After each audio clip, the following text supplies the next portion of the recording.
본문 전체를 볼 건데 제가 읽는 것은 23절부터 마지막 절까지만 읽겠습니다.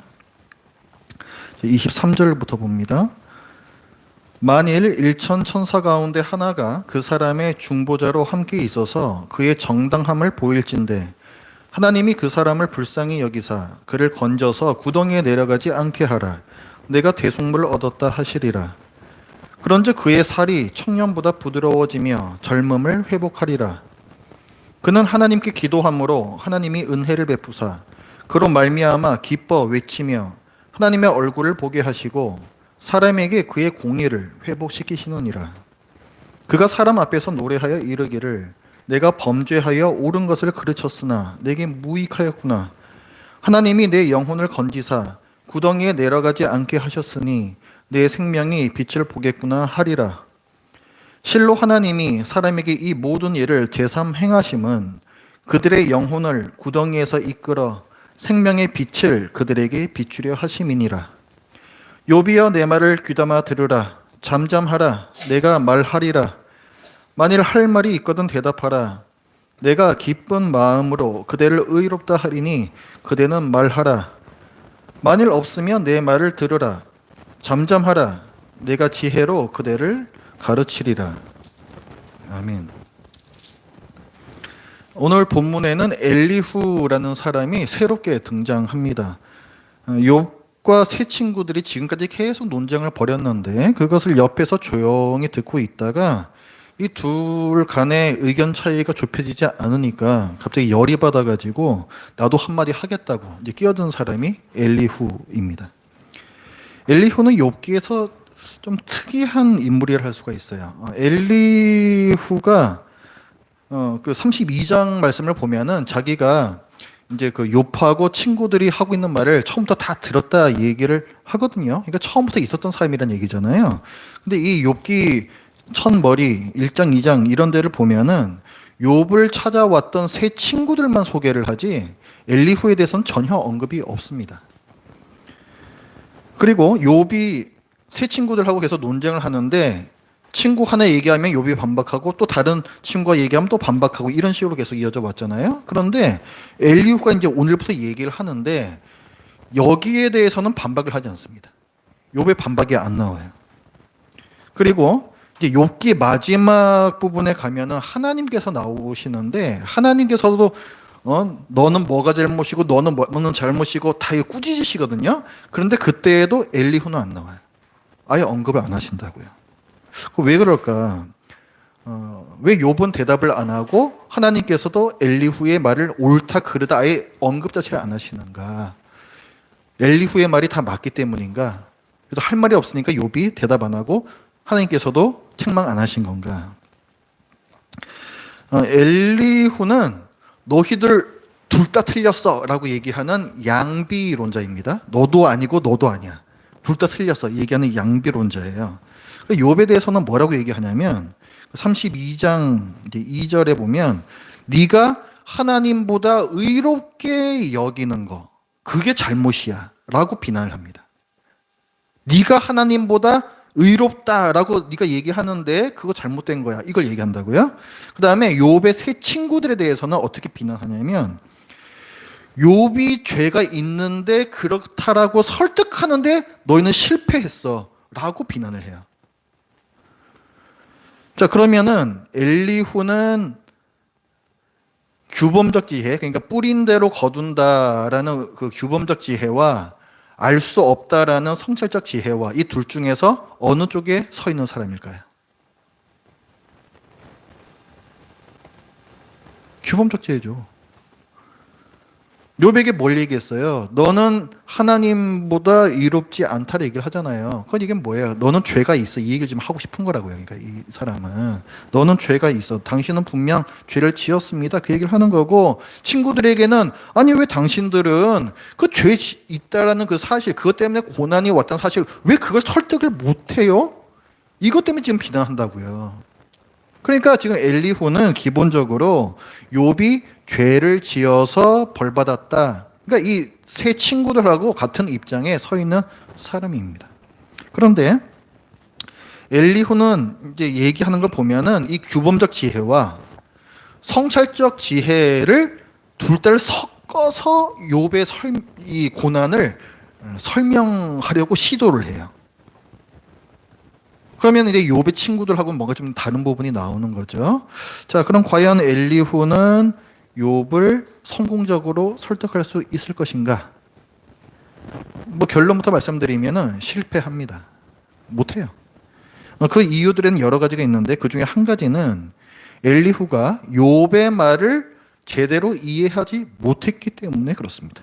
그가 말하기를 욥을 뭘 비난했다고요? 네가 하나님보다 더 이롭다 말하는 게 잘못됐어 라고 비난했다 그랬잖아요. 이거 자체가 오해한 거예요. 욥은 절대로 내가 의롭다라고 할 때에 나는 죄가 전혀 없어 이걸 얘기한 게 아닙니다. 엄청난 고난이 지금 내게 닥쳤는데 나는 이런 고난을 벌로 받을 만큼 그런 죄는 지은 적이 없다. 그걸 얘기를 하는 거예요. 그런 뜻으로 나는 의롭다로 얘기를 하는 거라고요. 오히려 욥은 하나님 앞에서 과연 누가 의롭다라고 말할 수 있겠느냐, 과연 누가 죄 하나도 없다라고 말할 수 있겠느냐, 이거를 9장 2절, 14장 4절 여기서 누차 얘기를 했었습니다. 그러니까 지금 엘리후는 욥의 말을 오해한 거고, 그래서 욥에게 엉뚱한 공격을 퍼부어요. 하나님보다 더 이롭지 않다, 이걸 지금 공격을 한다고요. 욥은 그렇게 말한 적도 없는데, 그러니까 이거는 뭔가 이 타깃이 잘못된 거예요. 논쟁할 때 타깃이 잘못됐던 거예요. 이게 꺾으려는 상대방의 의견 자체가 잘못됐다고요. 그래서 이런 거는 이제 허수아비 치기 이렇게 부르죠. 실제로는 없는 엉뚱하다 계속 그냥 때리고 있는 이제 그런 꼴이라는 거예요. 엘리후가 왜 이제 이런 오해를 했는가? 자기 선입견 때문에, 선입견 때문에. 욥이 지금까지 의롭게 살아왔잖아요. 하나님께서도 인정을 하실 정도로 의롭게 살아왔단 말이에요. 근데 엘리후는 그 사실을 몰라요. 욥이 어떻게 살았는지 몰라요. 그러니까 뭐 다 그놈이지 하면서 네가 죄를 안 지었을 리가 없다 뭐 이런 생각을 하면서 고난도 이것 때문에 온 것이다 이런 식으로 지 나름대로 그 논리를 이미 만들어 놓은 거예요. 어쨌거나 엘리후가 규범적 지혜와 성찰적 지혜를 모두 섞어서 얘기를 하고 있다. 그리고 기본적으로는 규범적 지혜, 죄를 지어서 벌받은 거다. 요 입장에 서 있다는 요 두 가지 사실 염두에 두시면서 엘리후의 말씀을 읽으면 이해하시는 데 도움이 됩니다. 자, 그럼 이제 엘리후의 말을 살펴보겠습니다. 그 33장 이제 1절에 보면은 이제 엘리후가 욥에게 이제 말하기 시작합니다. 그러면서 뭐라고 얘기하냐면은 욥이여 내 말을 들으며 내 모든 말에 귀를 기울이기를 원하노라. 내 말 잘 들으란 얘기죠. 왜 그러냐면은 그 이유가 4절에 있어요. 하나님의 영이 나를 지으셨고 전능자의 기운이 나를 살리시느니라. 이거 뭐냐면은 자기 말에는 신적 권위가 있다는 거예요. 하나님의 그 성령님께서 주신 영감으로 자기가 얘기하겠다는 거예요. 그러니까 스스로 자기 말에다가 권위를 부여하고 있습니다. 그 부분이 2절, 3절에서도 이제 나와요. 내가 입을 열어서 지금 너에게 하는 말은 나의 생각이 아니라 하나님께서 내게 알려주신 진실, 그 지혜를 내게 그대로 가감없이 얘기하는 것이다 라고 얘기를 하고 6절부터는 이 당시가 어떤 문화를 그랬어요? 과거를 향해 서 있는 사람들이라고 그랬죠? 연장자의 지혜를 존중하는 문화란 말이에요. 그러니까 지금 엘리후는 지금까지 얘기했던 세 친구들보다 훨씬 어린 사람이에요. 그러면은 이 사람은 말할 짬밥이 안 되는 거야, 한마디로 말하면은. 그런데 자기가 욥한테 뭔가를 갖다가 지금 얘기를 하려 그러니까 뭔가 자기도 그런 어떤 권위를 갖고 와야 되잖아요. 그걸 어디서 갖고 오냐면은 하나님이 영이 나에게 임하셔서 말하는 것이다. 거기서 나 갖고 오고 6절부터 보면은 너나 나나 욥이나 욥 당신이나 나나 하나님 앞에서는 다 흙으로 지어진 피조물에 불과하지 않소. 다 똑같은 동등한 존재지 않소. 그런데 하나님께서 내게 주시는 말씀이 있고 내가 말하는 거니까 잘 들으셔야 합니다 라고 얘기하면서 자기가 말하는 권위를 얻어요. 그렇게 어떤 정당성을 획득을 하는 거죠. 그리고 이게 이제 자기 생각이 아니다, 하나님께서 주신 생각이다, 이런 어떤 영적인 우월감에서 자기 말을 듣고 반박할 수 있으면 반박해 봐라, 이렇게 얘기합니다. 5절에 보면 그대가 할 수 있거든 일어서서 내게 대답하고 내 앞에 진술하라. 들어보고 반박할 수 있으면 반박해 봐, 이렇게 얘기를 한다고요. 자, 엘리후가 욥의 무엇을 비난했다고요? 자기가 하나님보다 더 이롭다라고 얘기한다. 그걸 반박했다 그랬죠? 오해라 그랬어요? 근데 어쨌든 그걸 이제 반박했다 그랬죠? 그래서 이제 거기다 이제 계속 이제 공격을 합니다. 그래서 이제 12절 말씀을 보면은 내가 그대에게 대답하리라. 이 말에 그대가 이롭지 못하니 하나님은 사람보다 크심이니라. 아니 어떻게 네가 하나님보다 더 클 수가 있느냐? 네가 어떻게 하나님보다 더 의로울 수가 있느냐? 지금 엘리후가 하는 이 얘기는 새로운 얘기입니까? 아니요. 새 친구들이 지금까지 했던 얘기예요. 욥이 계속 나는 죄 없다, 이런 고난 받을 만큼 죄진 적 없다 하니까 네가 그러면 하나님보다 더 의롭다는 얘기냐? 새 친구들이 계속 얘기했던 그 얘기라고요. 그러니까 뭐 별로 새로운 얘기가 아닙니다. 그리고 엘리후가 욥의 또 한 가지를 이제 비난을 하는데 그게 13절부터 이제 나와요. 이건 뭐냐면은 13절이 이제 이렇게 있죠. 하나님께서 사람의 말에 대답하지 않으신다 하여 어찌 하나님과 논쟁하겠느냐. 지금 욥이 답답한 부분이 뭐냐면 왜 이런 고난이 왔는지 모르겠다는 거죠. 그래서 하나님께서 말씀 좀 해주시면 좋겠다, 답답하다, 그 얘기를 분명히 했었어요. 그런데 지금 이제 엘리후는 뭘 얘기하는 거냐면은 욥, 당신이 하나님이 이 고난에 대해서 설명해 주지 않는다고 해서 불평하고 있는데 그건 역시 잘못이요. 이걸 지금 얘기하는 거야. 그거를. 그래서 14절에 보면은 하나님은 한번 말씀하시고 다시 말씀하시되 사람은 관심이 없도다. 하나님께서 고난의 이유 분명히 밝혀주셨는데 사람이 그걸 인식을 못하는 것이다. 당신이 그걸 알아먹지는 못한 것이다. 이 얘기예요. 하나님께서는 왜 욥 당신에게 이 고난을 주었는지 분명히 말씀해 주신 바가 있는데 욥 당신이 그거를 받아들이지를 못하고 있는 것이다. 이렇게 얘기를 한다고요. 그럼 하나님께서 이제 분명히 뭔가 이제 말씀하신다라고 엘리후가 얘기하고 있는 거죠. 그럼 어떻게 얘기하시느냐라고 할 때 여러 가지 방법으로 말씀하신다 하면서 이제 15절부터 이제 내용이 나옵니다. 그 15절, 16절에서는 꿈과 환상이 나와요. 그래서 하나님께서 꿈과 환상으로 경고하신다. 뭘 경고하시는가? 17절에 보면 사람의 죄악과 교만을 경고하신다라고 있습니다. 사람의 죄악과 교만을 경고하신다. 또 19절부터의 말씀을 보면은 하나님께서 말씀하시는 또 하나의 방법이 뭐냐면은 질병, 육체의 고통이라는 거예요. 그러니까 하나님께서 질병의 고난으로 뭔가를 말씀을 하신다는 거죠. 이 고난이 굉장히 심해서 밥맛이 없어지고 피골이 상접할 만큼 죽을 지경에 이르게까지 하셔서 그 사람으로 하여금 내가 도대체 무슨 죄를 지었길래 이런 일이 왔는가라고 생각하게끔 하신다는 거예요. 자, 그러니까 지금 엘리후가 욥에게 말하는 바는 하나님께서 당신에게 고난의 이유를 안 알려주신 게 아니다. 당신이 죄를 깨달으라고 이 고난을 주신 것이다. 이 얘기한 거예요, 이 얘기. 그러니까 엘리후는 욥이 죄를 지어서 고통을 당하는 거라 이 얘기하고 있는 거죠. 그러니까 세 친구들이 지금까지 했던 얘기하고 다를 바가 없습니다. 그런데 엘리후의 말에는 지금까지의 이 세 친구들의 말과는 또 다른 측면, 좀 독특한 측면이 또 있어요. 지금까지 세 친구들은 욥 당신이 죄를 지었으니 벌 받는 거다라고 얘기했죠. 그 얘기는 뭐냐면 고난이란 죄에 대한 하나님의 보응이고 하나님의 형벌이라는 거예요. 그렇죠? 그러니까 그거는 중심이 어디 있냐면 과거에 있어요. 과거에 네가 죄를 지었잖아. 거기에 대해서 형벌을 내리시는 거야. 그렇죠? 과거에 중점이 있고 그것을 벌하시는 엄하신 하나님의 더 강조점이 있습니다. 그렇죠? 그런데 엘리후는요. 하나님께서 고난을 사용하여 그 사람을 죄에서 돌이키고 복된 상태로 회복되게 하는 것, 이것이 고난의 이유라고 얘기해요. 거기까지 나가요. 그러니까 징계, 벌 주시는 것도 맞는데 그것 자체가 목적이 아니고 이 사람이 회개해서 다시금 복된 상태로 회복되는 거, 그것 때문에 이 고난을 주시는 거야. 고난을 하나의 수단으로 사용하시는 거야 라고 얘기를 해요. 그럼 이것은 더 잘되게 하기 위해서라는 미래지향적인 그런 생각이고, 하나님의 자비로우심, 하나님의 어떤 사랑, 은혜 이런 걸 더 강조하는 그런 생각인 거죠. 그러니까 욥의 세 친구들하고 다른 거예요.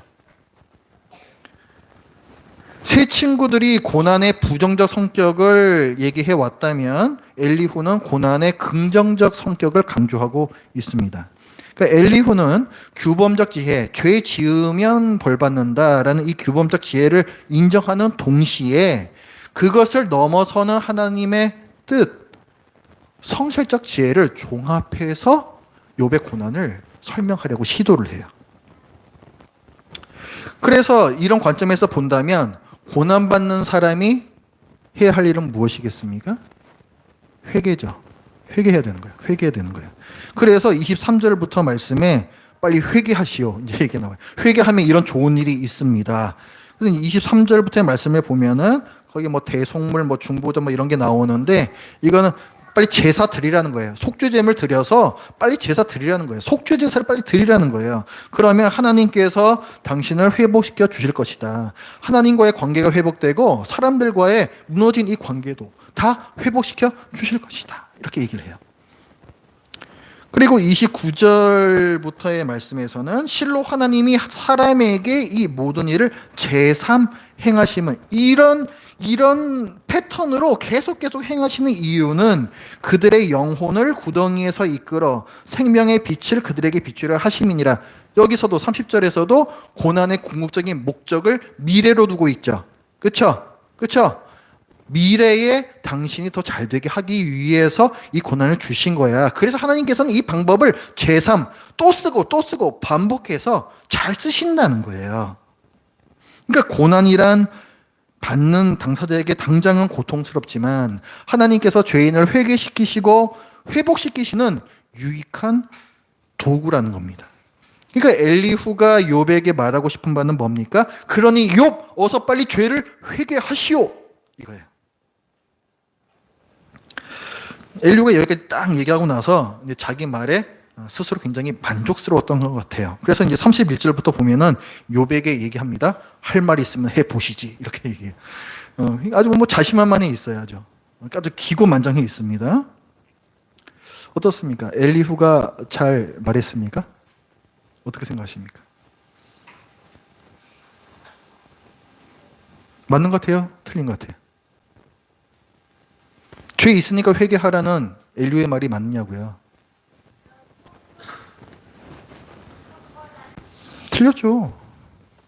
틀렸잖아요. 하나님께서 욥은 의인이라고 인정하셨다니까요. 그것 때문에 고난이 온 게 아니잖아요. 그러니까 지금 허수아비치기라고 제가 말씀드렸던 지금 그거 지금 하고 있는 거라고 지금. 분명히 엘리후가 다른 세 친구들보다 고난에 대해서 더 설명한 부분은 있습니다. 그럼에도 그는 욥이 죄를 지어서 이런 고난을 당하는 거라는 기본 전제를 갖고 있어요.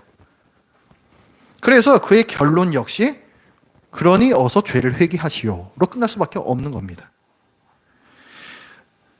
우리는 1장부터 다 봤어요. 그래서 하늘 위에서 어떤 일이 있었는 것까지도 다 봤습니다. 모든 것을 알고 있는 우리는 엘리후가 욥의 고난에 대해서 헛짚었고 헛개비나 지금 때리고 있는 그런 이상한 짓을 하고 있다는 거.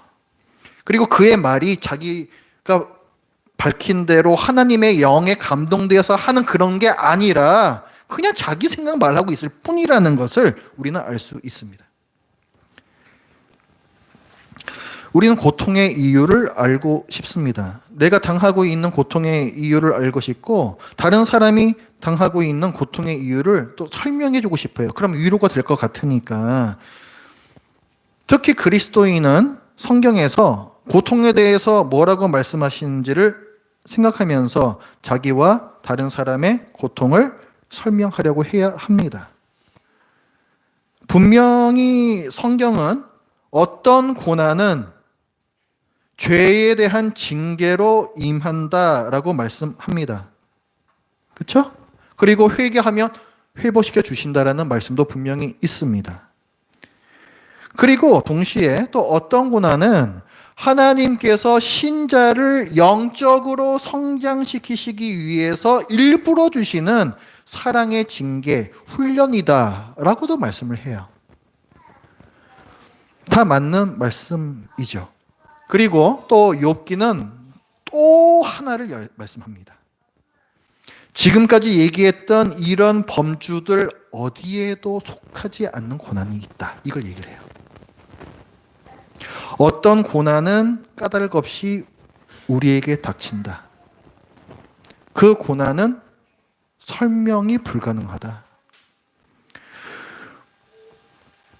모든 고난을 죄를 지어서 오는 벌로서 혹은 내게 영적 유익을 주시기 위해서 사용하시는 수단으로서 이 두 가지 안에서 다 해석하는 것은 잘못된 것이다. 이거를 욥기가 말씀한다고요. 그거를. 특히 엘리후를 통해서 하나님께서 우리에게 가르치시는 바는 뭡니까? 엘리후가 욥기에 갑자기 이제 등장을 합니다. 그러면서 이제 거기 있는 모든 사람들을 자기 연장자들인데 탁을 다 꾸짖어요. 내가 이 고난을 내가 설명해 보겠다. 아주 그냥 자신만만하게 등장을 합니다. 그러면서 잃는 사람으로 하여금 기대감을 자아내게 합니다.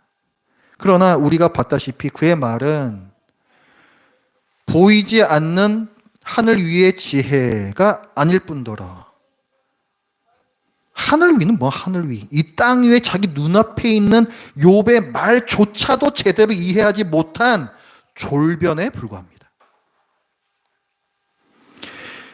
37장까지 이 엘리후의 말이 이어져요. 굉장히 깁니다. 이렇게 길게 이어지는 그의 말은 욥이 죄를 지어서 이런 고난을 받는다라는 지금까지의 세 친구들의 말에 반복에 지나지 않습니다. 이런 엘리후를 통해서 하나님께서 우리에게 뭘 알려주려고 하시는 걸까요? 어떤 고난은 까닭 없이 우리에게 던져진다. 그 고난을 설명하려고 하는 순간 이미 잘못이다. 이걸 말씀해요. 신자든 아니든 신학자든 뭐 철학자든 아니면은 뭐 어떤 분야 학자들이 됐든 끊임없이 고통에 대해서 설명하려고 새로운 설명을 내놓습니다. 하지만 이 모든 시도들이 고통을 설명하는데 실패할 수밖에 없음을 하나님께서 알려주시는 거예요. 엘리후의 이 긴 이야기가 끝났을 때 욥이 단 한마디도 반박하지 않고 하나님께서도 엘리후에 대해서는 아예 언급조차 하지 않으십니다. 왜 그럴까? 왜 그럴까? 무풀보다 악풀이 낫다 이런 말이 있죠. 저는 그 맥락에서 이해를 합니다. 내가 뭔가 글을 썼는데 차라리 그걸 비판하고 비난하는 댓글이라도 달리면은 아 사람들이 내 글을 읽었구나라도 알 수가 있죠. 근데 아무 댓글도 안 달리면은 그럼 뭔 말이에요? 말같이 하는 소리 하고 있네. 이제 이런 거죠. 이런 거예요. 그래서 차라리 악플이 무플보다 낫다는 얘기를 하는 겁니다. 저는 이 성경을 보면서 엘리후가 바로 그런 케이스라고 생각을 해요. 엘리후의 말이 무의미하며 언급할 가치조차 없다는 겁니다. 너 지금까지 저 세 명이 얘기했던 말하고 똑같은 말 하는 거잖아. 마지막에 욥에게 나타나시는 하나님께서도 그분조차도 욥이 왜 이런 고통을 당하는지에 대해서 사실은 설명을 안 해주세요. 설명을 안 해주신다고요. 왜? 설명해 주셔도 욥이 이해할 수가 없으니까. 그런데 엘리후는 지가 뭐라고 나서가지고 그 고통을 설명하겠다라고 지금 하는 거냐고요, 도대체. 신학자의 주장이든 일반 학자들의 주장이든 나름 새로워 보이고 뭘 잘 설명하는 것처럼 길게 이야기를 해도 고통에 대한 인간의 설명은 무성한 말잔치에 불과합니다. 사람은 고통의 이유를 설명할 수 없어요. 고통을 설명하려는 인간의 그 어떤 시도도 실패합니다. 엘리후 지금 어떻습니까? 우리가 보기에도 정말 무지하고 이 가소로운 이 엘리후는 뭘 대변하고 있는 거예요? 고통의 이유를 설명하려는 사람들의 가소로움이 하나님께서 보시기에 대꾸조차 할 가치가 없고 언급할 가치조차 없다고, 그 교만을 경계하라는 타산지석의 역할을 하는 겁니다. 그게 엘리후예요. 그게 엘리후. 우리에게 고난이 닥쳤을 때 우리는 성경에서 말씀하시는 고난의 이유들을 분명히 돌아봐야 됩니다. 혹시 회개하지 않은 중요한 죄가 생각난다면 회개하셔야 합니다. 회개하셔야 됩니다. 하나님 앞에서 회개하시고 그걸로 피해를 입은 당사자에게 분명하게 진정 어린 용서를 빌고 그 회개를 분명히 하셔야 됩니다. 혹은 이런저런, 그러니까 일상에서 다른 사람들도 겪음직한 그런 어떤 어려움을 당할 때에는 하나님께서 이 고난을 통해서 날 영적으로 성숙해 하시려는 거구나, 그걸 믿으시고 그 훈련, 그걸 이제 견뎌내셔야 되는 거예요. 인내하시면서 이 영적인 근육을 키워나가야 됩니다. 그런데 해도 참 너무한 것 같은, 도대체 왜 나한테 이런 고난이 왔는지 알 수 없는 그런 고난을 당할 때에는 고난의 이유를 알려 하지 말고 그저 하나님의 크신 지혜와 강하신 능력과 그분께서 날 사랑하심을 신뢰하시면서 인내하시기 바랍니다. 이런 고난에서는 그것 외에는 우리가 할 수 있는 게 없어요. 알 수 있는 것도 없습니다. 그게 최선이에요. 그게 최선. 그래서 야고보 사도는 욥에게 대해서 이렇게 얘기했어요. 보라, 인내하는 자를 우리가 복되다 하나니 너희가 욥의 인내를 들었고 주께서 주신 결말을 보았거니와 주는 가장 자비하시고 긍휼히 여기시는 이시니라. 하나님께서 가장 자비하시고 긍휼히 여기시는 분이시라는 것을 믿으시고 그저 견디시기 바랍니다. 다른 방법이 없어요. 그리고 여러분 자신과 타인의 고통의 원인에 대해서 섣불리 아는 채 하거나 가르치려고 해서는 안 됩니다. 우리는 욥기에 나오는 모든 인물들처럼 하늘 위의 일을 모릅니다. 우리는 욥의 세 친구나 엘리후처럼 욥이 지금까지 어떻게 살아왔는지도 모릅니다. 하늘 위의 일도 모르고 이 사람이 어떻게 살아왔는지도 모르면서 어떻게 그 사람의 고통을 해석을 할 수가 있습니까?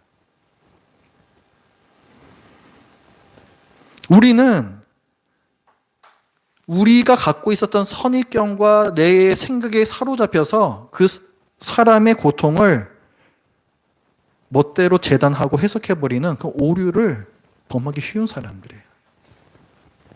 그러니 고통의 원인에 대해서 네가 이래서 이렇게 된 거야 라고 아는 채 하거나 가르치려 하지 마십시오.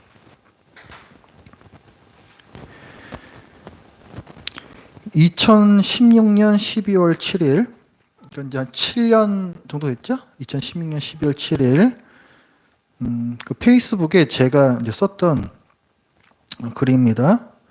여기 미나가 나와요. 그래서 제가 오늘 저 미나의 양해를 구했습니다. 미나야, 오늘 너 설교에 나온다. 괜찮겠니? 이때 7년 전이라서 이제 미나가 중학교 1학년 때였습니다.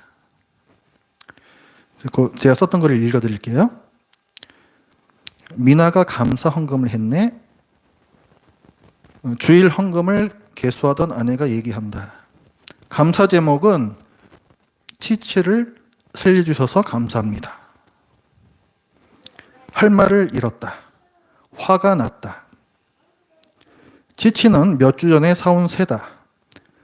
사올 때부터 상태가 좋았다 안 좋았다 했다. 상태가 좋아지자 미나가 감사한 마음으로 헌금을 드린 것이다. 치치는 그 주일 바로 다음 날에 죽었다. 미나가 얼마나 상처를 받았을까? 난 하나님께 배신감을 느낀다. 그 감사한 마음을 그냥 받아주시면 안 되었을까? 꼭 이런 식으로 믿음을 훈련시키셔야 할까? 미나가요, 그 이후에 하나님께 뭘 달라는 기도를 하질 않습니다.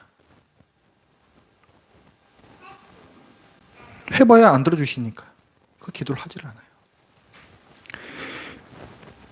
왜 이런 일이 도대체 벌어졌는가? 미나가 죄를 회개하고 옳은 길로 돌아오라고 하나님께서 치치를 죽이셨는가? 아니 7년 전 고작 중학교 1학년 아이한테 무슨 영적 성숙의 유익을 주시려고 그런 고통을 주시겠습니까?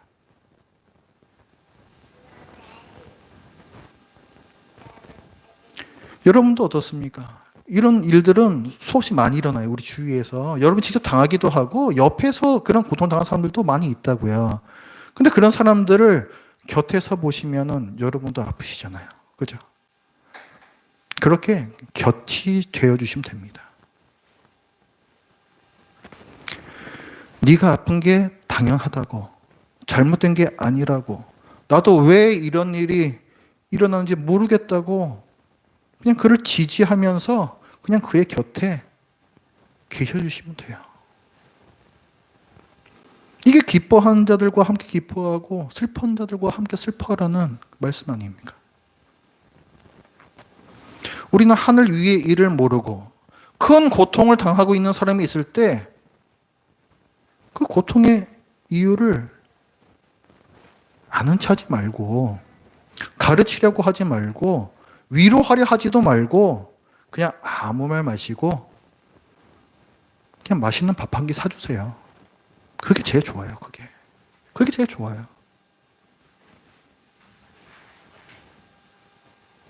내가 네 곁에 있다는 사실을 알려주시라고요. 말로 알려주지 마시고 밥 한 끼로 알려주시라고요. 그럼 되는 거예요. 그러면은 어떤 고통은 그냥 알 수 없이 아픈 것입니다. 그리고 그 사람 책임지실 하나님을 믿으세요.